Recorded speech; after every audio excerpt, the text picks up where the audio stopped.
दोस्तों स्वागत है आप सभी का तंवर राजपूत मोटिवेशन में। तो यहाँ पर हम बात कर रहे हैं प्रोमोटर के बारे में कि प्रोमोटर जब भी कोई हिस्सेदारी बेचता है तो वहाँ पर शेयर में एक गिरावट देखने को मिलती ही मिलती है। आपको भी पता है कि यहाँ से कोई प्रमोटर अगर अपना माल बेचेगा तो गिरावट देखने को मिलेगी। जोमेटो की अगर हम बात करें तो जोमेटो में भी अभी यहाँ पर कुछ स्टेक बेचा था तो यहाँ पर आपको दिख रहा होगा कि यहाँ से एक गिरावट देखने को मिली थी। अगर हम बात करें इसका थोड़ा सा चार्ट की तो यहाँ से 5 दिन का अगर मैं चार्ट लगाऊं तो यहाँ से आपको दिख रहा होगा जब इसकी खबर आई थी तो ये स्टॉक अगर हम बात करें तो 170 168 के आसपास यहाँ पर कहीं ट्रेडिंग कर रहा था। उसके बाद में इसमें एक गिरावट देखने को मिली क्योंकि वो एक ऑफर होता है। ऑफर कैसा होता है कि अगर मान लो शेयर का प्राइस मान लो 170 चल रहा है तो वो कुछ 10 रुपये 5 रुपये मतलब एक डिस्काउंट के आधार पर ही बेचे जाते हैं। तो मतलब कहने का मतलब क्या है, एक हाथ से दूसरे हाथ में जाता है, मतलब मेरे हाथ से किसी दूसरे के हाथ में माल जाता है, इतना ही होता है। कंपनी में से ज़्यादा कुछ फर्क नहीं होता। लेकिन एक ऑफर जैसे मान लो कोई अगर 170 की कीमत है और वो ऑफर कर रहे हैं उसको 160 पे, तो यहाँ से क्या होगा कि जो शेयर का प्राइस है ना चल के यहाँ पर 160 के आसपास आ ही जाता है। क्योंकि आपको भी पता है कि धीरे धीरे वो गिरने वाला है तो लोग क्या करते हैं उसके पहले ही थोड़ा सा बेच देते हैं अपना माल, क्योंकि नीचे जाएगा ही सही। तो यहाँ पर एक थोड़ी सी अगर इंट्राडे के लिए या हम बात कर सकते हैं एक छोटे टाइम फ्रेम के लिए, महीने के लिए, 5 दिन के लिए यहाँ से नेगेटिव न्यूज़ हम मान सकते हैं। लेकिन उसके पीछे का रीज़न भी जानना पड़ेगा। तो यहाँ भारतीय एयरटेल में भी आपको पता है पेस्टल नाम के एक प्रमोटर ने यहाँ पर हिस्सेदारी बेची थी तो यहाँ पर भी एक्सचेंज ही हुआ था। इसके बाद अगर हम महिंद्रा की बात करें तो महिंद्रा में भी यहाँ पर आपको दिख रहा है 4% की गिरावट देखने को मिली थी। क्यों मिली थी, यही बात थी यहाँ पर भी कि इनका भी स्टेक बेचा गया था। लेकिन इससे ज़्यादा कुछ घबराने की ज़रूरत नहीं होती है। हाँ, अगर कुछ प्रॉब्लम है उस कंपनी में तो यहाँ पर आपको देखना ज़रूरी होता है कि पब्लिक के पास में कितना माल है और यहाँ पर इनके पास में कितना माल है। तो जिस कंपनी के बारे में मैं आपको बताने वाला हूँ उस कंपनी के बारे में हम लोग यहाँ पर बात कर लेते हैं। तो इस कंपनी का अगर हम बात करें यहाँ से प्रोमोटर होल्डिंग की अगर हम बात करें तो प्रोमोटर होल्डिंग अगर देखो यहाँ पर तो यहाँ पर आपको दिख रहा होगा 63% के आसपास, यानी कि प्रोमोटर ने पहले भी माल बेचा है। और यहाँ पर आप देखोगे तो यहाँ से करीबन 10 से 11% की यहाँ से होल्डिंग कम हो चुकी है। मतलब सोचो कि प्रोमोटर ने पहले भी माल बेचा है। DII की बात करें हम लोग यहाँ पर तो DII का भी अगर हम 18 था और यहाँ पर भी 18 है तो ज़्यादा कुछ प्रॉब्लम नहीं है, मतलब यहाँ से कुछ फर्क है। FII की बात करें तो यहाँ पे FII का अगर हम देखें डेटा तो यहाँ से कुछ फर्क नहीं है। DI की अगर हम बात करें तो DI की हिस्सेदारी थोड़ी बड़ी है।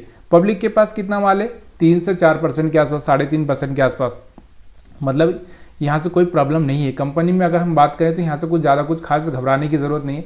कंपनी अच्छी है। अगर कंपनी की बात करूँ तो यहाँ से इस कंपनी के बारे में अगर बात करूँ तो यहाँ पर जो भी यहाँ एयरलाइन की अगर हम बात कर रहे हैं इस कंपनी के बारे में तो यहाँ पर अगर आप देखोगे तो एयरलाइन का डेटा देखो, कोरोना के टाइम में अगर आपको पता होगा तो कोरोना के टाइम में क्या हुआ था, कोरोना के टाइम में फ्लाइटें सारी की सारी बंद हो गई थी। खाली वहाँ से जो भी लोगों को लेकर आ रही थी वही फ्लाइट चल रही थी। तो यहाँ से सबसे ज़्यादा जो सेक्टर, एक तो टूरिज्म सेक्टर और एक यहाँ से आपको पता है कि एयरलाइन सेक्टर सबसे ज़्यादा प्रभावित हुआ था कोरोना के टाइम में, क्योंकि इनको सर्वाइव करने के लिए ही बहुत मुश्किल हो गया था। लोगों की सैलरियाँ नहीं दी जा रही थी, आपको पता है। यहाँ पर अभी तो यहाँ पर अगर हम बात करें तो करीबन यहाँ पर अगर देखोगे तो यहाँ से एक अच्छा सा ग्रोथ इनको देखने को मिला है। ट्रैफिक में अगर हम बात करें तो 1.25 करोड़ रुपये, 1.25 करोड़ लोग यहाँ से मतलब बढ़ा है। अगर हम बात करें तो 4 से 5% की यहाँ से ग्रोथ देखने को मिली है। मतलब यहाँ से भी जो भी टूरिस्ट है या फिर जो भी मतलब हमारी आना जाना जो हुआ है यहाँ पर 4.5% 5% के आसपास यहाँ पर आप बढ़ता हुआ दिख रहा है। मतलब लोग यहाँ पर विदेश जा रहे आ रहे हैं, मतलब यहाँ पर इनका हिस्सेदारी। और हम जिस कंपनी के बारे में बात कर रहे हैं वो अगर हम बात करें यहाँ से मार्केट की तो मार्केट का 60% से ज़्यादा यहाँ पर हिस्सेदारी रखती है। क्योंकि जितनी भी एयरलाइन है, एयरलाइन की अगर हम बात करें तो कौन कौन सी एयरलाइंस है आपको पता है, स्पाइस जेट चलती है, स्पाइस जेट के बाद इंडिगो, ग्लोबल, वेक्ट्रा, यहाँ पर उसके बाद जेट एयरलाइन। तो ये सारी की सारी यहाँ पर अगर हम देखें तो ये एयरलाइंस होती है। जो एयरलाइंस यहाँ पर आपको भी पता है क्या काम करती है। तो यहाँ सबसे बड़ी बात, हम जिस कंपनी के बारे में बात कर रहे हैं तो उस कंपनी का प्रॉफिट लॉस भी देख लेते हैं, बैलेंस शीट भी देख लेते हैं। तो यहाँ पर इसकी बैलेंस शीट अगर हम यहाँ पर प्रॉफिट लॉस देख लेते हैं, प्रॉफिट लॉस की अगर हम बात करें तो यहाँ पर आप देख सकते हो इस कंपनी का 2012 से डेटा अवेलेबल है। तो 2012 में इसको 128 करोड़ का प्रॉफिट हो रहा था। उसके बाद में आप देखोगे तो यहाँ से इसका प्रॉफिट बढ़ ही रहा था। लेकिन जैसे ही 2020 में कोरोना आया, यहाँ पर आप देख सकते हो कि 2020 में अगर इस जगह में आप देखोगे तो 20 में अगर इसको 248 करोड़ का, 2021 में अगर हम देखें तो 5,800 करोड़ का, और उसके बाद 2022 में आपको देखोगे तो यहाँ पर 6,171 करोड़ का लॉस हुआ।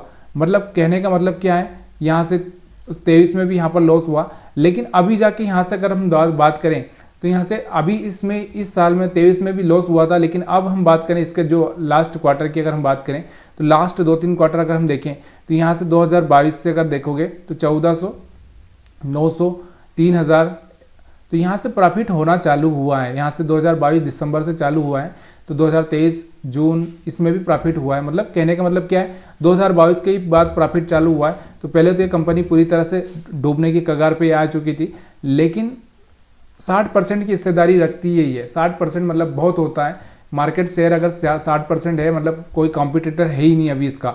तो यहाँ पर हम बात करें दूसरी अदर कंपनी की बात करें, यहाँ तो स्पाइस जेट, आपको भी पता है कि स्पाइस जेट किस तरह से यहाँ से इसका स्टॉक देखोगे 150-125 के आसपास से सीधे यहाँ पर आप दिख रहा होगा कि यहाँ 20-30 रुपये पर भी आ चुका था। अभी जाके थोड़ा सा अगर हम 5 साल का रिटर्न देखें तो 18% माइनस में चल रहा है, और 1 साल की अगर हम बात करें यहाँ पर तो 80% रिटर्न दिया है, लेकिन कोई मतलब नहीं है। अगर हम देखें तो अभी कंपनी बहुत सारी क्राइसिस से जूझ रही है, आपको भी पता है कि यहाँ से इनके ऊपर पैसा वैसा मतलब कोई ना कोई तो प्रॉब्लम चल रहा है। जेट एयरवेज की बात करें तो जेट एयरवेज के बारे में आप क्या नहीं जानते हो, आप भी अच्छे से जानते हो कि एक टाइम में ये कंपनी कहाँ चल रही थी। आपको पता है कि इसका स्टॉक अगर हम बात करें 250-300 रुपये से ऊपर चल रहा था, उसके बाद आप देखो कि क्या हुआ था इसके साथ में।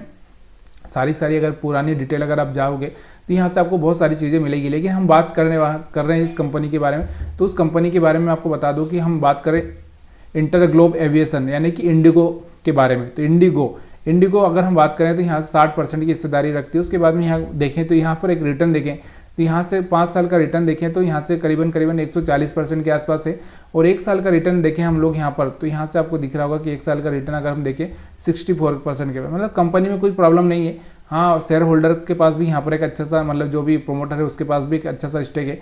और चार्ट पर अगर हम इसको देखते हैं तो चार्ट पर आपको दिख रहा है कि जैसे देखो कोई खबर आती है तो कंपनी में थोड़ा तो यहाँ से अप डाउन, मैंने आपको क्या बोला कि यहाँ से थोड़ा सा प्रॉब्लम होता ही है, क्योंकि लोग थोड़ा सा यहाँ पर वो डिस्काउंट पे बेचेंगे तो यहाँ से आपको थोड़ा सा नीचे की साइड में देखने को मिलेगा। लेकिन चार्ट पर अगर हम देखें तो इस कंपनी का अगर जो चार्ट है वो सिर्फ बढ़ते क्रम में ही दिख रहा होगा आपको, यहाँ पर आप देख सकते हो। तो किस तरह से कंपनी का चार्ट आप देख सकते हो। यहाँ से कंपनी अगर हम बात करें 2020 के बाद में, 2020 में अगर बात करें तो कंपनी बहुत नीचे आ चुकी थी।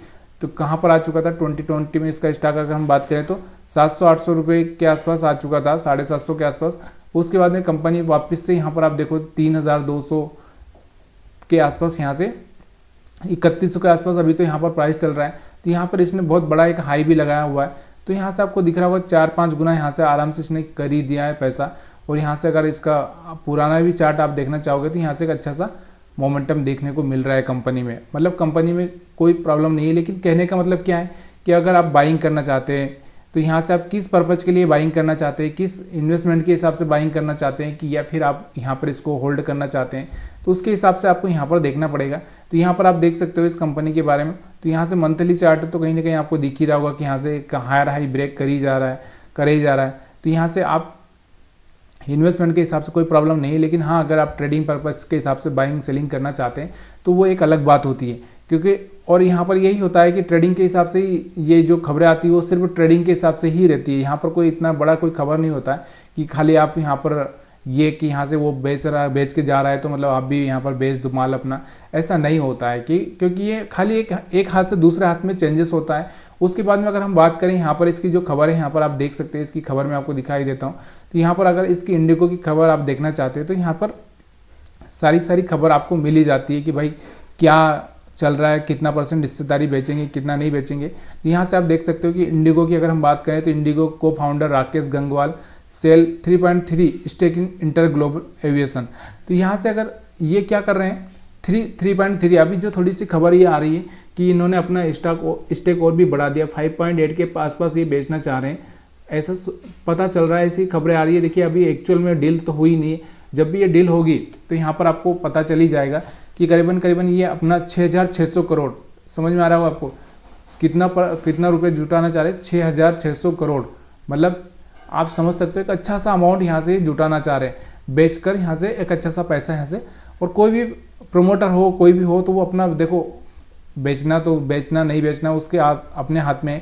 और यहाँ से इसका आपको देख ही चुके हो कि यहाँ से एक इन्वेस्टर की अगर हम बात करें तो यहाँ से कुछ प्रॉब्लम नहीं है। यहाँ से प्रोमोटर के पास में भी यहाँ पर एक अच्छी सी होल्डिंग अगर आपको देखने को मिल रही है। यहाँ पर DIFI की अगर हम बात करें तो अच्छा है। पब्लिक के पास तो कुछ है ही नहीं, मतलब पब्लिक के पास तो 3-3.5% है।